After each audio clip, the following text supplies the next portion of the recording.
Hey everyone, Connor Fermender here, Business Development Manager with Ocean Builders. Just giving you a quick update on our autonomous unmanned surface vessel. We're here at Linton Bay Marina where our factory is right now.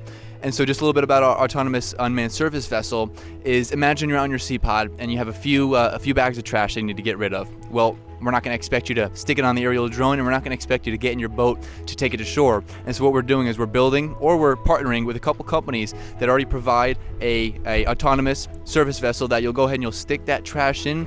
You'll literally press a couple buttons, and then it's going to take that trash to shore where then it can be dispersed to whatever trash can or whatever garbage cans that Ocean Builders will be providing nearby. And other than that, the autonomous vessel will then return back to your SeaPod to be filled up with any more things. And we're even considering to take it to another level, whereas it won't only be used for trash for that heavy payload transportation, but potentially even human passenger transportation. And so if you don't want to get in your boat, you can just get in your robo-taxi and it'll autonomously take you back to shore where you can go about your business, wait for you, and then it'll return you back to your SeaPod without any issues. And so we're really excited about that. Stay tuned in the coming weeks for any more updates. Otherwise, this is Connor with Ocean Builders, and we look forward to seeing you next time.